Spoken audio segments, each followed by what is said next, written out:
আসসালামু আলাইকুম। আজকে আমি পাকা আম আর সাবুদানা দিয়ে ভীষণ মজার ডেজার্ট বানিয়ে দেখাবো।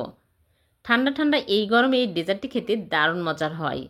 খুব কম সময়ে ঝটপট বানিয়ে নেওয়া যায়। আশা করছি আপনাদের ভালো লাগবে।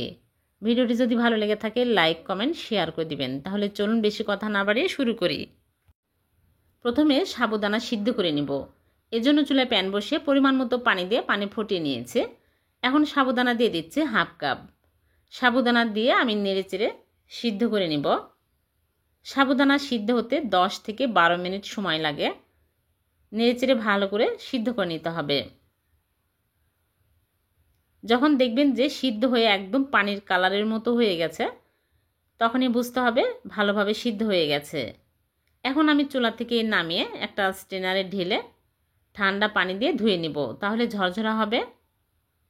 ভালো করে ধুয়ে নিয়েছি, এখন এক সাইডে রেখে দিচ্ছি।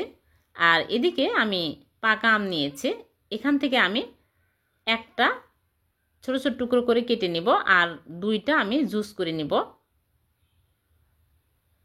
করে এক সাইডে রেখে দিব। আর এদিকে আমি চুলায় প্যান বসিয়ে দিয়ে দিচ্ছি লিকুইড দুধ 2.5 কাপ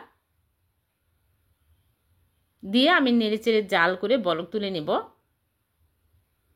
তারপরে এখানে আমি নিয়েছি কনডেন্স মিল্ক, এখান থেকে আমি পরিমাণ মতো দিয়ে নিচ্ছি। আপনারা যে যেরকম মিষ্টি পছন্দ করেন সে পরিমাণে দিবেন। এখানে আমি 1/3 কাপের মতো দিলাম। কনডেন্স মিল্কের পরিবর্তে আপনারা চাইলে এখানে চিনিও দিতে পারবেন। এখন আমি ভালোভাবে বলক চলে আসছে, সাবুদানা দিয়ে দিচ্ছি। সবগুলো দিয়ে আমি ভালো করে নেড়েচেড়ে নিব। নেড়েচেড়ে কিছুক্ষণ জাল করে নিতে হবে। আর খেয়াল রাখতে হবে তলায় যেন লেগে না যায়। সাবুদানা চট করে তলায় লেগে যায়, অনবরত নাড়তে থাকতে হবে। নেড়েচেড়ে কিছুক্ষণ জাল করে ঘন করে নিতে হবে। দেখুন অনেকটাই ঘন হয়ে আসছে। সামান্য পরিমাণে লবণ দিয়ে দিচ্ছি। যারা মিষ্টি খাবারে লবণ পছন্দ করেন তারা দিবেন। মিষ্টিতে লবণ দিলে মিষ্টির ব্যালেন্স ঠিক থাকে, খেতে ভালো লাগে। এখন আমি নেড়েচেড়ে ঘন হয়ে আসছে, চুলা থেকে নামিয়ে নিচ্ছি। চুলা থেকে নামিয়ে একটা বোলের মধ্যে ঢেলে নিচ্ছি। তারপরে আমের পেস্টগুলো দিয়ে দিচ্ছি। আগে কিন্তু আমের পেস্ট দিয়ে জাল করা যাবে না, তাহলে আমের ফ্লেভার নষ্ট হয়ে যায়, আমের গুণাগুণ থাকে না। এখন আমের পিউরিগুলো দিয়ে ভালো করে নেড়েচেড়ে মিক্স করে নেব। তারপরে আমের স্লাইসগুলো দিয়ে দিব, দিয়ে আমি নর্মাল ফ্রিজে রেখে দিব ঠান্ডা হওয়া পর্যন্ত। ঠান্ডা হলে বের করে সার্ভ করে নিব।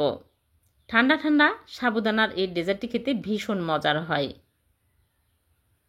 খুবই লোভনীয়। আপনারা বাড়িতে বানিয়ে দেখবেন। বাজারে প্রচুর পরিমাণে পাকা আম পাওয়া যাচ্ছে। এভাবে সাবুদানা দিয়ে ডেজার্ট বানিয়ে দেখবেন, খেতে দুর্দান্ত স্বাদের হয়। হয়ে গেল সাবুদানার শরবত বা ড্রিঙ্ক, যেটাই বলেন না কেন, খেতে কিন্তু দারুণ মজার হয়েছে। ভিডিওটি যদি ভালো লেগে থাকে লাইক কমেন্ট শেয়ার করতে ভুলবেন না, অন্যকে দেখার সুযোগ করে দিবেন।